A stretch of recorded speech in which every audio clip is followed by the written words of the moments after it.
சேலம் வடக்கு சட்டமன்ற தொகுதி திமுக வேட்பாளர் ராஜேந்திரன் உதயசூரியன் சின்னத்திற்கு வாக்கு கேட்டு தீவிர பிரச்சாரம் மேற்கொண்டார். மதசார்பற்ற முற்போக்கு கூட்டணி சார்பில் சேலம் வடக்கு சட்டமன்ற தொகுதியில் போட்டியிடும் அமைச்சர் ராஜேந்திரன் அம்மாப்பேட்டை மண்டலத்திற்குட்பட்ட வாய்க்கால் பட்டறை, மன்னார் பாளையம், அல்லிக்குட்டை, வள்ளுவர் காலனி உள்ளிட்ட பகுதிகளில் உதயசூரியன் சின்னத்திற்கு ஆதரவு கேட்டு பிரச்சாரம் மேற்கொண்டார். 500க்கும் மேற்பட்ட தொண்டர்கள் புடைசூழ திமுக அரசு நிறைவேற்றிய திட்டங்களை எடுத்துக் கூறி ஆதரவு திரட்டினார். தேர்தல் அறிக்கையில் குறிப்பிடப்பட்டுள்ள 8000 ரூபாய் கூப்பன், மருத்துவ காப்பீடு உள்ளிட்டவைகள் குறித்து எடுத்துரைத்து உதயசூரியனுக்கு ஆதரவு திரட்டினார்.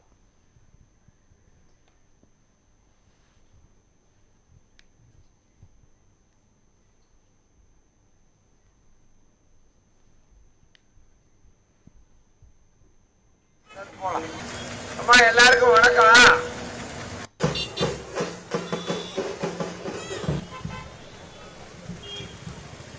முற்போக்கு கூட்டணியின் வெற்றி வேட்பாளர் பழைய டிவி கொடுத்து புது டிவி வாங்கிக்கலாம், பழைய வாஷிங் மிஷின்